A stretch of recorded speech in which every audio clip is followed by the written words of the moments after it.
अस्सलाम वालेकुम व्यूवर्स। आज की सॉलिडवर्क की मॉड्यूल 1 की तीसरी क्लास है और जो स्केचिंग में रह गए थे कुछ कमांड, तो उसको मज़ीद डिस्कस करते हैं। तो सॉलिडवर्क को मैंने पहले से ऑन किया हुआ है और अभी जो है ना हमारा पार्ट मॉडलिंग का इंटरफेस अभी सामने आ रहा है। ओके, सॉफ्टवेयर ऑन हो गया है। पार्ट मॉडल यहाँ पे हम कर सकते हैं, ठीक है। और यहाँ पे स्केच में आके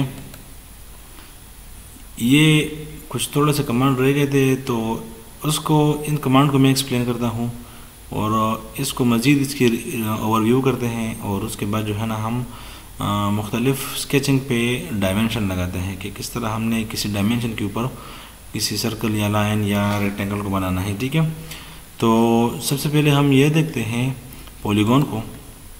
तो अभी फर्स्ट टाइम पे यह मुझसे मांग रहा है कि आपने किस प्लेन के ऊपर काम करना है। तो जिस तरह मैंने पहले बताया था कि आपने डायरेक्ट टॉप ही सेलेक्ट करना है, तो टॉप को मैं सेलेक्ट करके यहाँ पे ड्रा करता हूँ एक पॉलीगॉन, ठीक है।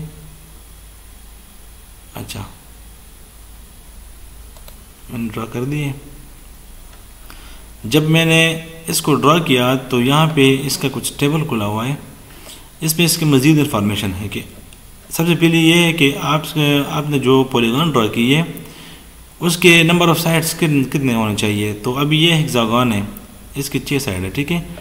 इसको अगर मैं एक कम कर दूँ तो पेंटागन बन गया है, ठीक है। 5 साइड हो गए। इस तरह के एक कम करूँ तो एक स्क्वायर बन जाएगा, ओके।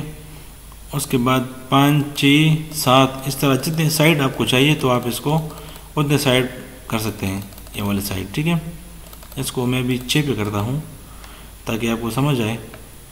और इसके नीचे ये 2 चेक के बटन दिए हुए हैं, एक इन स्क्राइब सर्कल है, दूसरा जो है ना सर्कमस्क्राइब सर्कल है।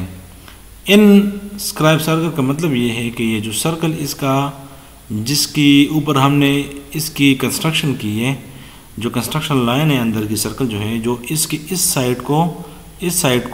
साइडों को टच कर रही है, तो उस सर्कल जो है ना ये सर्कल इसका बेस सर्कल है। इसके ऊपर इसकी डायमेंशन पूरी बनी हुई है। अगर इस सर्कल को हम बढ़ाते हैं तो ये इस तरह बढ़ेगा, ठीक है। तो ये सर्कल इन साइड के ऊपर है। तो अगर आपको इस तरह चाहिए कि ये इन साइड के ऊपर हो, मतलब कि इस साइड से और इस साइड से डिस्टेंस आपने मेजर करना है, तो आप इन सब्सक्राइब सर्कल को ना वो करेंगे, सेलेक्ट करेंगे। और अगर आपने किसी इस कॉर्नर से इस कॉर्नर तक करना है, ठीक है, तो आप सरकमफ्रेंस को करेंगे, ठीक है, बार के सर्कल को करेंगे। तो अभी जितनी डायमीटर या रेडियस आप इन सर्कल को देते हैं, तो ये पेंटागन या हेक्सागन जो भी है, तो ये इसके अंदर ही बनेगा, ठीक है। और अगर इन साइड में कर दूं तो ये सर्कल इसके इन साइड हो गया, और सर्कल की डायमीटर जो भी आप देंगे तो वो इन साइड इन जगहों को क्रॉस करते हुए नाप लेगा, ठीक है। तो फर्स्ट करें इन साइड रहते हैं इसको, और यहाँ पे ये इसको मैं थोड़ा सा ज़्यादा करता हूँ। तो ये अगर सर्कल ज़्यादा होती है तो इसका डायमीटर भी ज़्यादा होता है, ठीक है, क्योंकि ये इसके साथ इस सर्कल के साथ लिंक है, ये इसका बेस सर्कल है, ठीक है। कंस्ट्रक्शन ज्योमेट्री है इस सर्कल, ये सर्कल। अच्छा, और अगर मैं आउटसाइड कर दूँ, जिस तरह मैं आउटसाइड करता हूँ, तो आप इस डायमेंशन को देख लीजिएगा, ये चेंज हो जाएगी। देखिए साइज़ वही है, लेकिन सर्कल जो है ना हमारी आउटसाइड की गई है। ये इस कंडीशन में होते हैं कि अगर आपने कोई नट वगैरह बनाने हैं और आप उसकी डायमेंशन जो है ना इस कॉर्नर से इस कॉर्नर तक लेते हैं, तो ये कॉर्नर टू कॉर्नर जो डायमेंशन होगी, तो आपने फिर आउटसाइड की सर्कल लेनी है। अगर साइड टू साइड होगी तो फिर आपने इन साइड की डायमेंशन लेनी है, ठीक है। और ये तो हो गया इसका रेडियस बड़ा छोटा, या आप इसको डायरेक्टली 5 दे सकते हैं, इंटर कर दें, 5 हो गया, ठीक है। इसके अलावा ये जो x और y है, ये इसके x y की पोजीशन है। अगर इसको मैं यहाँ पे मस्जिद लेके आऊँ तो ये x में मूवमेंट करेगा, ये y में x में माइनस और प्लस मूवमेंट करेगा, ठीक है। इस तरह ये y में प्लस माइनस मूवमेंट करेगा, ठीक है। और ये जो है ना इसका रोटेशनल एंगल है, इस पे ये रोटेट होता है, ठीक है। इस तरह मैं इसको क्लिक करता हूँ तो ये रोटेट होता है। अच्छा, तो ये तो हो गया पॉलीगॉन।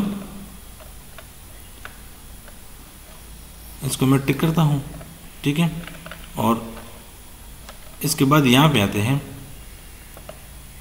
ये वाला जो है, ये जो एक आर्क सी हम मुख्तलिफ़ मशीनों में या मुख्तलिफ़ सिस्टम में इस्तेमाल करते हैं, जो कि हम किसी स्लॉट को या किसी पिन को जो है ना उसमें मूव करना चाहते हैं कि इसके अंदर मूव हो, ठीक है।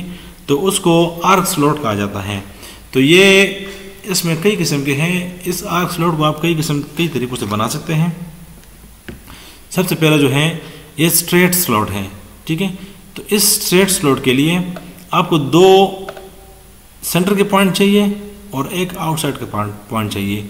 सेंटर के पॉइंट मतलब कि कहाँ से आपने कहाँ तक जो है ना इसकी सेंटर के 2 पॉइंट जो है ना वो चाहिए, ठीक है। और उसके बाद आउटसाइड के तीसरे पॉइंट जो कि इसकी थिकनेस या इसकी अंदर जो गैप है वो उसको डिफाइन करती है, ठीक है। यहाँ पे मैं क्लिक करता हूँ तो यह हमारे पास फिक्स हो गई है, ठीक है। इसको रिपीट करते हैं, फिर देखते हैं पहले फर्स्ट पॉइंट, फिर सेकंड पॉइंट, फिर थर्ड पॉइंट। फर्स्ट पॉइंट ये वाली हमारी हो गई, जो ये वाली जो रेडियस है इसका सेंटर हो गया, ठीक है। सेकंड पॉइंट ये वाला जो रेडियस है इसका सेंटर हो गया है। और थर्ड पॉइंट यहाँ से यहाँ तक जो रेडियस है ये वाला हो गया है, ठीक है।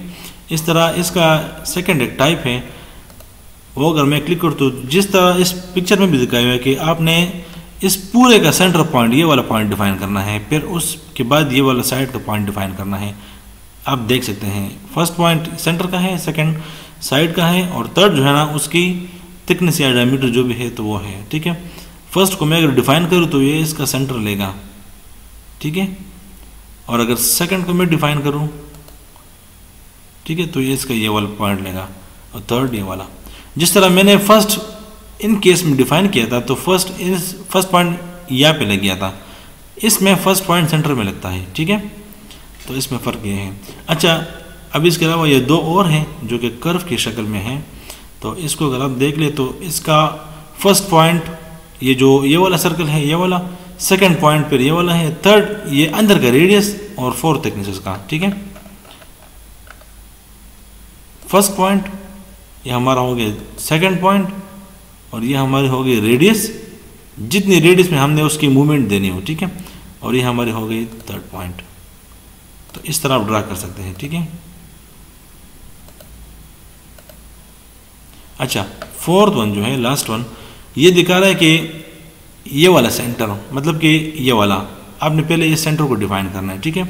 उसके बाद सेकंड पॉइंट ये वाला, थर्ड पॉइंट जो है ये वाला पॉइंट, और फोर्थ पॉइंट इसकी डिस्टेंस थिकनेस हमने डिफाइन करनी है। तो अगर मैं इसको क्लिक कर दूं और यहाँ पे क्लिक करूं तो ये इसका सेंटर पॉइंट जिसके आर्क के थ्रू ये बनेगा, ठीक है। ये हमारा हो गया सेकंड पॉइंट, ये थर्ड पॉइंट, और ये फोर्थ पॉइंट। तो ये मुख्तलिफ आर्क थे जो स्लॉट के लिए हम लगाते हैं। तो ये उसकी कंस्ट्रक्शन थी, आपने देख ली। आप इन चीज़ों पे प्रैक्टिस कर लें, और प्रैक्टिस के बगैर ये होते नहीं है, ठीक है। इसके बाद हम डायमेंशन को देखते हैं कि हमने डायमेंशन किस तरह लगानी है। तो सॉलिडवर्क 2021 में और उससे भी कुछ मॉडल पीछे भी ये स्मार्ट डायमेंशन का ऑप्शन दिया हुआ है। तो 2021 में बड़े अच्छे तरीके से काम करता है। इसको हम देखते हैं कि हमने किसी लाइन के ऊपर अगर हमने एक लाइन ड्रा करनी है, ठीक है, एक हॉरिजॉन्टल लाइन हमने ड्रा कर दी, उसके ऊपर हमने डायमेंशन किस तरह लगानी है। एस्केप दबा के मैं इस कमांड को कैंसिल करता हूँ और यहाँ पे आके डायमेंशन, इसके ऊपर मैं क्लिक करता हूँ लेफ्ट क्लिक से, तो डायमेंशन लग गया है। ये अभी अगर आप देख लो तो ये इस माउस के साथ अभी अटैच्ड है, लिंक हुआ है, ठीक है। तो जहाँ पे मैंने इस डायमेंशन को रखना है तो वहाँ पे मैं ला के क्लिक करता हूँ, लेफ्ट क्लिक करता हूँ, ठीक है। तो डायमेंशन हमारी यहाँ पे फिक्स्ड हो गई है। अभी मैंने डिसाइड करना है कि ये लाइन कितनी होनी चाहिए। तो मैं डिसाइड करता हूँ कि ये लाइन होनी चाहिए 100, ठीक है। ओके, ये 100 हो गई है, ठीक है। अच्छा, डायमेंशन लगाने से अगर आप अभी डायमेंशन पे काम करना चाहते हैं तो उन सबसे पहले आपने यहाँ पे आके यूनिट की सेटिंग करनी है, ठीक है। अगर आप इंचेस में करना चाहते हैं, मिलीमीटर में करना चाहते हैं, यूनिट सेटिंग मैंने पहले वीडियो में दिखाई है। तो आप जाके वहाँ पे अगर आप mm में करना चाहते हैं तो आप mmgs में उसकी सेटिंग कर दें, और फिर आप जो है ना मजीद इस पर काम कर सकते हैं। अभी सॉफ्टवेयर जो है मेरा इंचेस में है, ठीक है, मैं इस पर इंचेस पे काम कर रहा हूँ। ओके, इसके बाद मैं यहाँ पे एक रेक्टेंगल बनाता हूँ जो कि कॉर्नर रेक्टेंगल होगा, तो उसकी हम डायमेंशन सेट करते हैं। ठीक है, डायमेंशन, स्मार्ट डायमेंशन को यहाँ पे मैं क्लिक करता हूँ और यहाँ पे मैं क्लिक करके डायमेंशन को यहाँ पे दोबारा क्लिक करता हूँ तो डायमेंशन यहाँ पे फिक्स होगा। ठीक है, अभी हमने इस लाइन को बताना है कि ये जो लाइन है अभी ये 32 दिखाई दे रहा है, तो मैं इसको करता हूँ 35 और यहाँ से टिक करता हूँ या इंटर प्रेस करता हूँ, तो दोनों काम कर जाएंगे। ठीक है, और इसके अलावा ये वाली जो लाइन है अगर हमने इसकी डायमेंशन सेट करनी है तो यहाँ पे मैं क्लिक करके नीचे आके डायमेंशन को यहाँ पे लेफ़्ट क्लिक से सेट करता हूँ और यहाँ पे मैं देता हूँ 60 इंचेस। ठीक है, टिक करता हूँ तो ये 60 में फिक्स हो गया है। इस तरह आप डायमेंशन दे सकते हैं। ठीक है, अगर किसी सर्कल की आपने डायमेंशन देनी है, यहाँ पे मैं एक सर्कल ड्रा करता हूँ, स्मार्ट डायमेंशन पे आके इसके जिस लाइन को भी अभी डायमेंशन देने हैं तो उस लाइन के ऊपर क्लिक कर दें। मैंने इसके ऊपर क्लिक कर दिया तो ये भी हमें दिखा रहा है कि इसकी डायमीटर जो है ना वो इतनी है। ठीक है, अगर आपने इस तरह करनी है तो इस तरह कर दे, अगर आपने इस तरह करनी है तो यहाँ पे जिस तरह आपको अच्छा लगे तो वो कर दे। ठीक है, ये भी बेहतर है। यहाँ पे मैं कर दूँ कि इसकी डायमीटर जो है वो 65 होनी चाहिए। ठीक है, 65 हो गई है। अच्छा, ये तो हो गया डायमेंशन का तरीका, इसको मैं टिक करता हूँ। पिछली वीडियो में मैंने आपको चेम्फर और फिलेट के बारे में बताया था, लेकिन वो चेम्फर और फिलेट जो था वो बड़े छोटे छोटे लग गए थे, तो उसको दोबारा ज़रा रिपीट करता हूँ। यहाँ पे इस कॉर्नर के ऊपर अगर हमने फिलेट करनी है तो फिलेट के ऊपर यहाँ पे मैं क्लिक करता हूँ और इस कॉर्नर पे क्लिक करता हूँ और यहाँ पे आके इसकी वैल्यू मैं थोड़ी बढ़ाता हूँ। तो जितने जितने मैं वैल्यू बढ़ाता हूँ तो वो मुझे वो प्रीव्यू एक दिखाता है कि ये फिलेट इतना लग गया। ठीक है, तो अगर 7 का फिलेट हमें चाहिए, यहाँ पे कंफर्म हो गया है। अगर ये सारा कॉर्नर पे चाहिए तो मैं सारा कॉर्नर पे टिक कर दूंगा। ठीक है, और यहाँ पे टिक ओके करके टिक कर दूंगा तो ये सारे कॉर्नर पे फिलेट लग गए हैं। ठीक है, बाद में भी अगर हम इस फिलेट को चेंज करना चाहें तो चेंज कर सकते हैं। इसके ऊपर आप डबल क्लिक कर लें, यहाँ पे 7 आ गया है, इसको मैं करता हूँ 5 और ओके करता हूँ तो ये 5 जो है ना फिलेट जो है ना 7 के बजाय 5 पे आ जाएंगे। ठीक है, तो ये तो था फिलेट। कंट्रोल Z करता हूँ, फिलेट को मैंने ख़त्म कर दिया। इसके बाद चेम्फर का टूल जो हमारे पास यहाँ पे पड़ा हुआ है, इसको मैं क्लिक करता हूँ और इन सारे कॉर्नर्स को मैं एक ही टाइम पे सेलेक्ट करके चेम्फर का डायमेंशन में देता हूँ। जितनी चेम्फर हमारी होगी तो वो यहाँ पे बन जाएगी। देखिए, इन सब को मैं डिलीट करता हूँ। अच्छा, इसके बाद ट्रिम के कमांड पे वो मैंने पहले क्लास में कोई रफ सी आइडिया आपको दी थी, तो ट्रिम को भी थोड़ा रिपीट कर लेते हैं। उसके बाद मज़ीद कमांड जो है ना वो और आने वाली वीडियो में हम डिस्कस करेंगे। तो एक लाइन जो है अगर मैं यहाँ से यहाँ तक का ड्रा कर दूँ और फिर एस्केप दबा के दूसरी लाइन मैंने यहाँ से यहाँ तक की ड्रा की है। ठीक है, फिर इस तरह तीसरी लाइन यहाँ से यहाँ तक का। ठीक है, एस्केप दबा के चौथी लाइन ये वाली। अच्छा, देखिए अब मैंने हर जगह पे एक इंटरसेक्शन पॉइंट बनाया हुआ है। एक लाइन जो है ना वो दूसरी लाइन को क्रॉस कर रहा है। ठीक है, तो ट्रिम पे आके यहाँ पे मैं क्लिक करता हूँ ट्रिम, और पावर ट्रिम के टूल के ज़रिए हम इसको ट्रिम करते हैं। तो बटन को क्लिक करके आपने जिस लेफ़्ट माउस के लेफ़्ट बटन को क्लिक करके आपने जिस लाइन को ट्रिम करना है उसके ऊपर आप माउस को ड्रैग कर दें, तो ये क्लिक को होल्ड रखना है। ठीक है, तो ये ख़त्म कर देगा। क्लिक को मैंने भी होल्ड रखा हुआ है, कमांड मेरा एक्टिव है। इस जगह को मैंने भी सारे को ट्रिम कर दिया। ठीक है, अगर मैं अंडू कर दूँ, बैक जाऊँ और ट्रिम एंटिटी यहाँ पे क्लिक करके कॉर्नर ट्रिम जो है ना वो सेलेक्ट कर दूँ। ठीक है, तो अभी ये वाला और ये वाला अगर मैं क्लिक करूँ तो ये कॉर्नर हमें बना के देगा, फिर ये वाला और ये वाला, तो ये हमारे हो गए कॉर्नर ट्रिम। तो सबसे बेस्ट जो है वो पावर ट्रिम है। आप पावर ट्रिम को इस्तेमाल कर दें और उसके ज़रिए पूरा काम कर दें। ठीक है, अच्छा, इसके अलावा ट्रिम की एक और भी फीचर है। अगर मैं यहाँ पे एक लाइन क्लिक कर दूँ,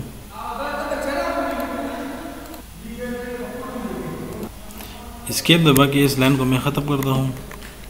ताकि ये लाइन जो है ना वो आपको अलग लगे, ठीक है। उसके बाद दूसरी एक लाइन जो है ना वो मैं यहाँ पे ड्रा करता हूँ इस तरह एंगुलर सी। फिर तीसरी लाइन में ड्रा करता हूँ यहाँ पे,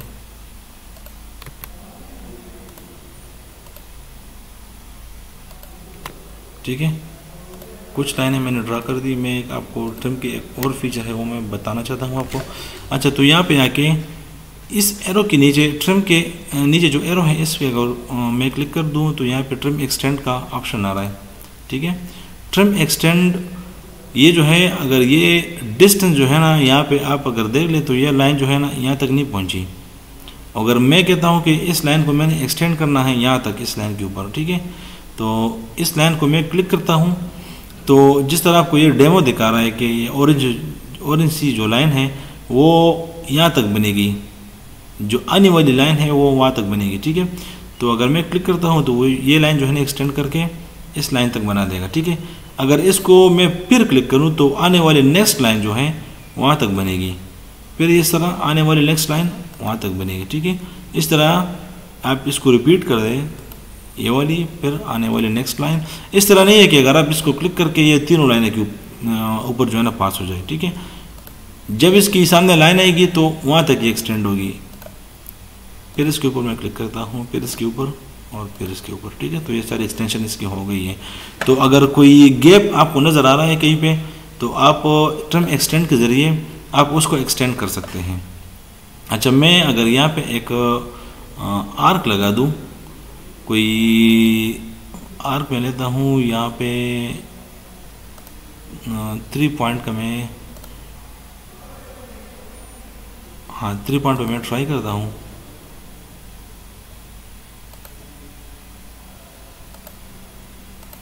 ठीक है। और उसको मैं यहाँ से ट्रिम करता हूँ पावर ट्रिम के ज़रिए। इसको भी मैंने ट्रिम कर दिया, इसको ट्रिम कर दिया। अभी ट्रिम एक्सटेंड के टूल के ज़रिए मैं इसको मज़ीद दोबारा एक्सटेंड कर सकता हूँ। तो ये उसी रेडियस के थ्रू जो है ना, उसी रेडियस जो इसका पिछला वाला रेडियस था उसी रेडियस को फॉलो करते हुए ये यहाँ पे पहुँचेगा, ठीक है। अभी अगर मुझे यहाँ तक चाहिए तो इसको मैं क्लिक करके यहाँ तक, इस साइड को भी यहाँ तक, ठीक है। अभी मज़ीद ये भी एक्सटेंड हो रहा है, उसी पिछले वाले रेडियस को ये फॉलो करते हुए ये मज़ीद आगे तक जा रहा है, ठीक है। तो ये थी हमारी ट्रिम एक्सटेंड की फ़ीचर। तो यहाँ तक आप प्रैक्टिस कर लें और ट्रिम और ये जो फीचर के जितने कमांड है तो इसके आप प्रैक्टिस कर लें। नेक्स्ट वीडियो में हम किसी 2D स्केच को बनाएंगे। और हाँ, उससे पहले ये मिरर और लीनियर पैटर्न, ये कुछ और कमांड है तो उसको हम ट्राई करके उसके बाद थोड़ी सी प्रैक्टिस करेंगे। एक अच्छी सी 2-3 हम स्केच बनाएंगे और उसके बाद जो है हम 3D पे जाएंगे, ठीक है। तो यहाँ तक आप प्रैक्टिस कर लें और वीडियो अगर पसंद आए तो लाइक कर दें और अपने दोस्तों के साथ शेयर कर दें। अल्लाह।